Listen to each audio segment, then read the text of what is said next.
Welcome to New Hampshire's Business. I'm Fred Coker. If there's a shortage of affordable housing, there's a shortage of workers. And that's the dilemma facing New Hampshire as we go into 2020.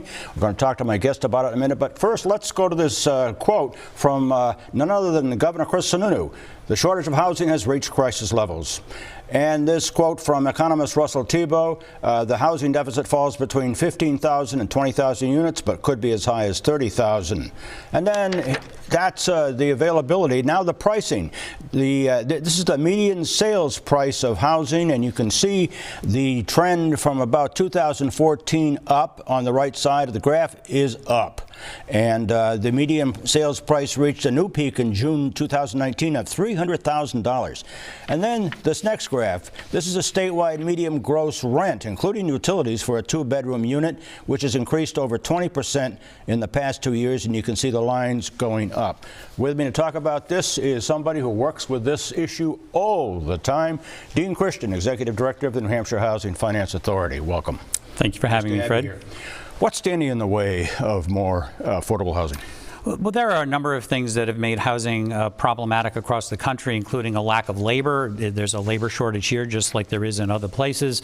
The cost of building has gone up related to material costs and changing standards, but a lot of it has to do with regulatory processes. A lot of it has to do with the lack of predictability, the lack of speed, essentially, and being able to review and approve projects and get them moving forward. Level, yes, primarily. Right, and so the effect of that is that even if the private sector is willing to step up and try to build to meet this need, they oftentimes feel that the cost and the risk is just too high to actually get it done. Well, Governor Sununu has created, as you know, a housing task force to look at this, and you're on that task force. Yes. You've come up with some basic recommendations, such as expanding the capacity of local land use boards to tailor zoning to expand the local housing stocks, for instance. What are the two key recommendations that you think will move the dial on affordable housing? So there are two core areas here. One is providing additional tools and resources to local governments to help them process these applications more effectively and from both their perspective and the developer's perspective, and thus get more housing built quicker. And secondly, to make the process more predictable, more consistent.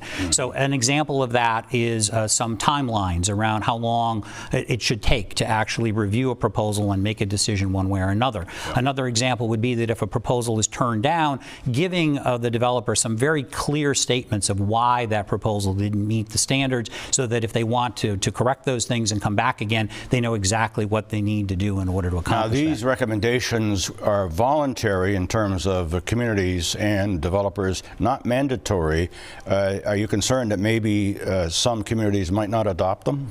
Well, there's a little of each. There's a number of recommendations here to provide additional powers, if you will, additional authority to local governments, which would be discretionary, and we would encourage them to do those things and provide tools to help them.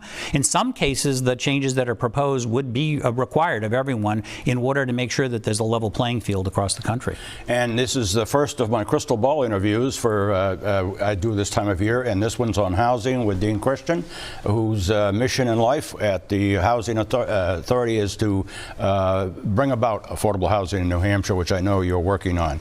And so thanks for being here and just giving us a glimpse of what is about to happen in New Hampshire. Thank you.